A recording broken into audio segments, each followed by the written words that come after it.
ایک جگہ سے دوسری جگہ یا ایک ملک سے دوسرے ملک جاتے ہیں تو بعض دفعہ قبلہ کا تعین نہیں ہوتا،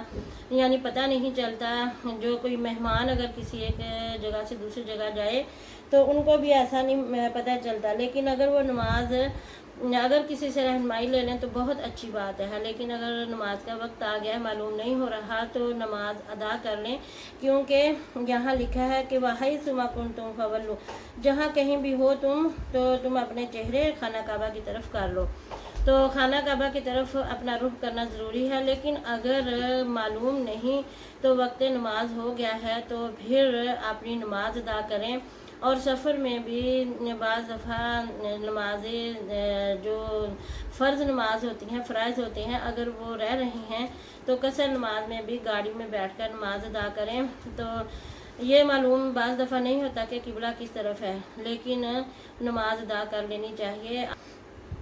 وَإِنَّ الَّذِينَ، اور بے شک جنہیں دی ہم نے کتاب، یعنی اہل کتاب جو ہیں ان کو اب فرمایا جا رہا ہے کہ اہل کتاب کو کتاب دی ہے اور وہ یہ جانتے ہیں کہ یہ حق ہے، یہ حکم ہے ان کے رب کی طرف سے۔ کون سا حکم؟ تحویل قبلہ کا حکم۔ تو جو تو بالکل صحیح ایمان والے اہل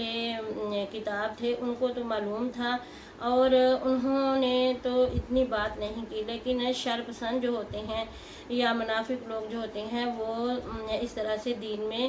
کجی نکالتے ہیں اور شرارتیں کرتے ہیں۔ جیسے آج کل بھی دیکھیں تو کفار جو ہیں، سب کفار ایسے بھی نہیں ہیں، لیکن بعض اتنے شرارتی ہیں کہ اپنی شرارتیں جو ہیں اپنے ملک میں اپنے قانون والوں کے سامنے کرتی ہیں اور قانون بھی انہیں نہیں روکتا۔ تو اللہ تعالیٰ نے فرمایا کہ جنہیں کتاب دی گئی ہے، اہل کتاب جو ہیں وہ ضرور جانتے ہیں کہ یہ حق ہے، یعنی یہ اللہ تعالیٰ کا حکم ہے کہ اپنا قبلہ جو ہے مسلمانوں نے بدل لیا ہے، خانہ کعبہ کی طرف رخ کر لیا ہے، تو انہیں معلوم ہے اور وہ بالکل صحیح طریقے سے جانتے ہیں۔ اور وَمَا اللَّهُ، اور نہیں ہے اللہ تعالیٰ بھی غافلٍ، بے خبر، عَمَّا يَعْمَلُونَ، اس سے جو وہ کرتے ہیں۔ لیکن اللہ تعالیٰ فرما رہا ہے کہ بے شک ان کو تو سب پتہ ہے، معلوم ہے، ضرور یہ جانتے ہیں، لیکن جو یہ شرارتیں کر رہی ہیں ان کو سب معلوم ہے، اس کے باوجود بھی یہ اپنے کینہ، بغض اور حسد کی وجہ سے اس طرح کی باتیں کرنے لگ گئے ہیں کہ ان کو کس نے کہا ہے، مسلمانوں کو کس نے کہا ہے کہ وہ تحویل قبلہ کریں، یعنی کہ اپنا قبلہ جو ہے وہ چینج کر لیں، بدل لیں۔ تو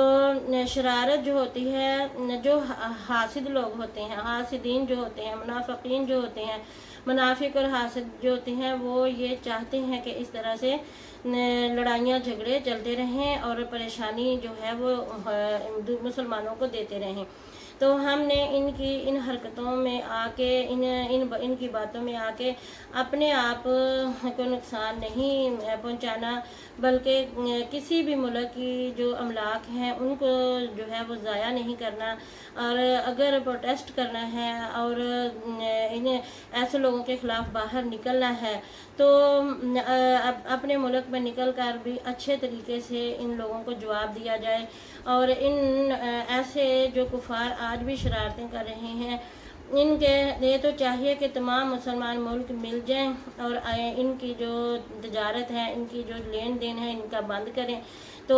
دیکھیں گے پھر یہ سارے جو ہیں سوچ سمجھ کے بات کریں گے کہ ہم نے دین کے متعلق مسلمانوں کو اس طرح سے تنگ نہیں کرنا۔ دیکھیں نا، ہم جب ہمارے جو کتاب ہے اس میں، ہمارے قرآن کریم میں اللہ تعالیٰ نے فرمایا ہے کہ آمن الرسول بما انزل، تو یہ جو ہمارے لیے دیا گیا کہ رسول ایمان لے آیا اور تمام مسلمان بھی، اور ہم کسی رسول، کتاب اور رسولوں میں فرق نہیں ڈالتے، تو ہمارا تو دین ہی مکمل نہیں ہوتا۔ تو یہ ہم سوچ بھی نہیں سکتے کہ ہم کسی دین مذہب کی مقدس کتاب کو بے حرمتی کریں یا کوئی ایسے الفاظ بولیں، مگر یہ جو شرارتی لوگ ہیں، جو کفار ہیں، یہ ایسے کام کرتے ہیں کیونکہ ان کو ہم سے حسد ہے، اور اسی لیے یہ ہمارے مذہب کے ساتھ اور ہماری کتاب کے ساتھ اس طرح کی حرکتیں کرتی ہیں۔ لیکن ہم لوگوں نے اگر ان کے ساتھ نرمی برتی تو پھر یہ اور ایسے ہی شر پسند کوئی نہ کوئی پیدا ہوتا رہے گا اور وہ ایسے کرتے رہیں گے۔ تمام مسلمانوں کو مل کے ان کی جون سا بھی ملک ہو، کوئی ڈر نہیں، ان کے کسی بھی ملک والے جو ہیں جو جب یہ اس طرح کرے تو ان کی سب سے پہلے ان کی تجارت پہ ان کے ایمبیسڈر ہیں کہ ان کو نکالیں یہاں سے اور اس بندے کو حوالے کیا جائے جو ایسے کرتا ہے، کیونکہ مسلمانوں نے کبھی کسی مذہب کی کتاب، کسی نبی کی کبھی بھی بے حرمتی نہیں کی، کیونکہ ہمارا تو ایمان اس پہ پورا ہوتا ہے کہ ہم سب نبیوں پر ایمان لاتے ہیں، سب کتابوں کو اللہ کی کتابیں جانتے ہیں۔ بے شک ان میں تحریفیں ہو چکی ہیں، لیکن ہم پھر بھی کہتے ہیں کہ یہ اللہ کی کتابیں ہیں، اللہ کی طرف سے نازل ہوئی ہیں۔ تو اللہ نے فرمایا کہ یہ جو اہل کتاب ہیں ان کے یہ جو کر رہی ہیں میں انہیں خوب جانتا ہوں۔ تو اللہ تعالیٰ نے فرمایا کہ میں بے خبر نہیں ہوں، اور اللہ آج بھی بے خبر نہیں، لیکن امتحان کن کا ہے؟ مسلمانوں کا، کہ ان کو ہم نے کیسے جواب دینا ہے اور ان کے ساتھ کیسے نبٹنا ہے۔ وَلَئِنْ آتَيْتَ الَّذِينَ، اور اگر آپ لائیں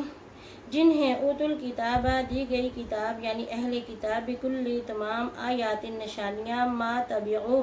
وہ پیروی نہ کریں گے قبلتک آپ کے قبلے کی یعنی خانہ کعبہ کی، وما انتا اور نہ آپ بتابعین پیروی کرنے والے ہیں قبلتہم ان کے قبلے کی، وما بعضہم اور نہیں ان میں سے کوئی بتابعین پیروی کرنے والا قبلتا قبلے کی بعض کی، یعنی بعض ان میں سے بعض کے قبلے کی پیروی نہیں کرنے والے۔ ولائن اور اگر ولائن اتبعت اور اگر آپ نے پیروی کی اہواءہم ان کی خواہشات کی من بعد ما جاءک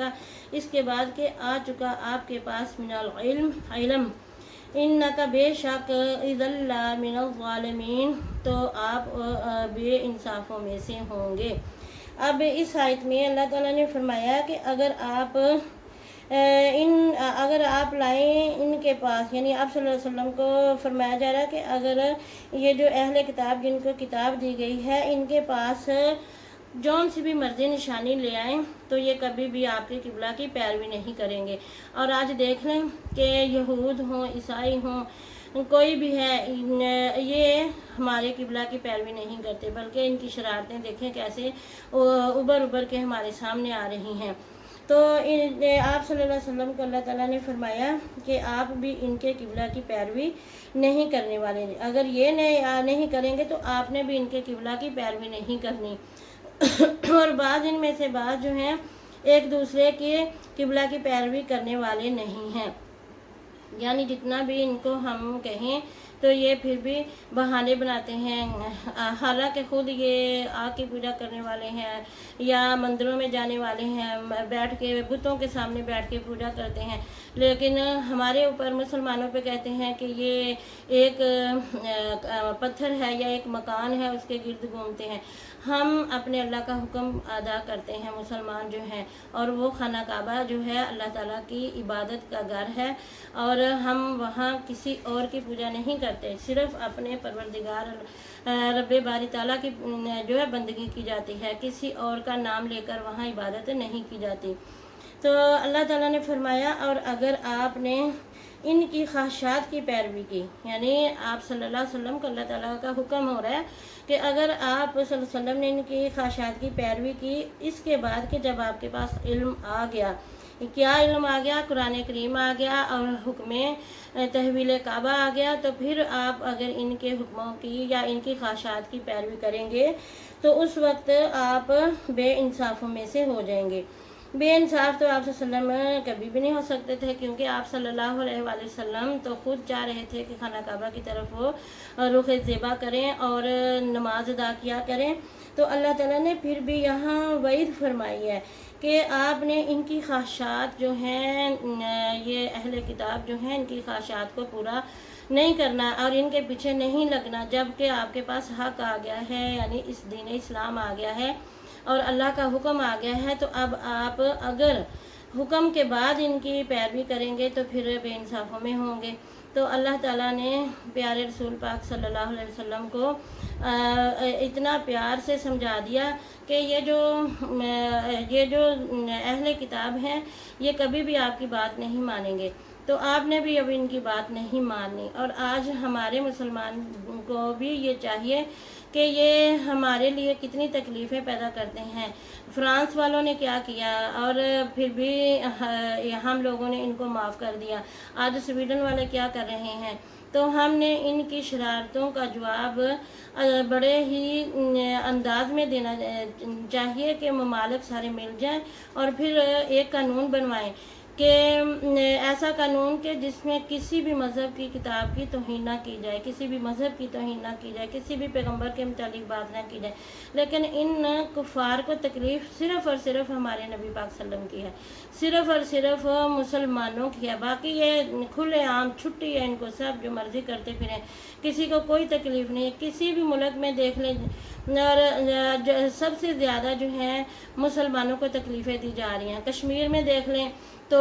یہ مودی جو ہے اس نے اتنا بے بربریت کا دورہ کیا ہوا ہے، بازار گرم کیا ہوا ہے، ان کی حق خود ارادیت کو چھین لیا۔ اور اسی طرح فلسطین میں دیکھیں، جہاں کہیں بھی دیکھیں مسلمانوں کے ساتھ زیادتی ہو رہی ہے۔ یہ کفار جو ہیں یہ کبھی بھی مسلمانوں کے دوست نہیں ہو سکتے، اور جو لوگ یہ سمجھتے ہیں یا جو مسلم ممالک یہ سمجھتے ہیں کہ یہ کفار مسلمانوں کے ساتھ دوستی کرتے ہیں، تو لا حول ولا قوت الا باللہ العلی العظیم، یہ کفار کبھی بھی ہمارے دوست نہیں ہو سکتے، کیونکہ اللہ تعالیٰ نے قرآن پاک میں ارشاد فرمایا ہے کہ کفار کو اپنا دوست مت سمجھو، یہ تمہارے دوست نہیں ہیں۔ ہاں، ان سے لین دین کاروبار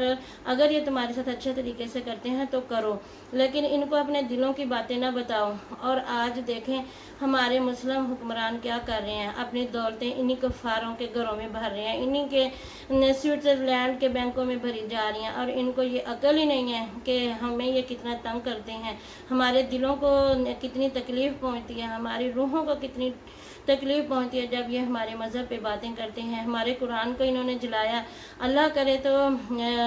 میں تو کہتی ہوں کہ سب مسلمان دعائے قنوت پڑھیں کہ اللہ کرے یہ کفار تباہ ہوں جو ہمارے دلوں کو جو ہے دکھاتے ہیں۔ ہم تو کسی کا دل نہیں دکھاتے، مسلمان تو کسی کا تکلیف دے ہی نہیں سکتا۔ اور ہندوستان میں دیکھیں تو یہ ہمارے کشمیر کے ساتھ کیا کر رہے ہیں، جہاں جہاں بھی مسلمان ہیں وہاں وہاں مسلمانوں کو تکلیف دی جا رہی ہے، حالانکہ ہم تو کسی کو تکلیف دینے والے ہی نہیں ہیں، ہم تو اپنے مذہب میں رہ کے اچھے کام کرنے والے ہیں، ان کے ساتھ دوستیاں بھی کرتے ہیں، لیکن انہی کو تکلیف ہے اسلام سے، اور یہ پہلے دن سے ہے اور کوئی آج سے نہیں ہے۔ اللہ تعالیٰ ہم مسلمانوں کی حفاظت فرمائے، اللہ تعالیٰ ہم مسلمانوں کو، تمام مسلمانوں کو یکجا ہونے، متحد ہونے کی توفیق عطا فرمائے۔ اللہ تعالیٰ نے اپنے قرآن کی حفاظت کا ذمہ خود لیا ہے، کوئی کچھ بھی کر لے، ہمارا قرآن ہمیشہ تا قیامت دلوں میں آباد رہے گا، زندہ رہے گا، شاد رہے گا، اور اسلام پھیلتا رہے گا، کیونکہ اللہ تعالیٰ نے وعدہ کیا ہے کہ جب تک اس زمین کے کونے کونے میں میرا اور میرے رسول کا پیغام نہ پہنچ جائے، نام نہ پہنچ جائے، قیامت نہیں آئے گی۔ تو انشاءاللہ مسلمان ہر علاقے میں پہنچیں گے اور اللہ کا دین پھیلائیں گے اور قرآن کا علم بلند کریں گے انشاءاللہ۔ اللہ تعالیٰ ہمیں کامیابی اور نصیب فرمائے، اور ہم اس کی تلاوت سنتے ہیں۔ اعوذ باللہ من الشیطان الرجیم، بسم اللہ الرحمن الرحیم۔ سيقول السفهاء من الناس ما ولاهم عن قبلتهم التي كانوا عليها قل لله المشرق والمغرب يهدي من يشاء إلى صراط مستقيم وكذلك جعلناكم أمة وسطا لتكونوا شهداء على الناس ويكون الرسول عليكم شهيدا وما جعلنا القبلة التي كنت عليها إلا لنعلم من يتبع الرسول ممن ينقلب على عقبيه وإن كانت لكبيرة إلا على الذين هدى الله وما كان الله ليضيع إيمانكم إن الله بالناس لرؤوف رحيم قد نرى تقلب وجهك في السماء فلنولينك قبلة ترضاها فول وجهك شطر المسجد الحرام وحيث ما كنتم فولوا وجوهكم شطره وإن الذين أوتوا الكتاب ليعلمون أنه الحق من ربهم وما الله بغافل عما يعملون ولئن أتيت الذين أوتوا الكتاب بكل آية ما تبعوا قبلتك وما أنت بتابع قبلتهم وما بعضهم بتابع قبلة بعض ولئن اتبعت أهواءهم من بعد ما جاءك من العلم إنك إذا لمن الظالمين صدق الله العظيم سبحانك اللهم نشهد أن لا إله إلا أنت أستغفرك وأتوب إليك اللهم صل على محمد وعلى آله وأصحابه وسلم تسليما كثيرا كثيرا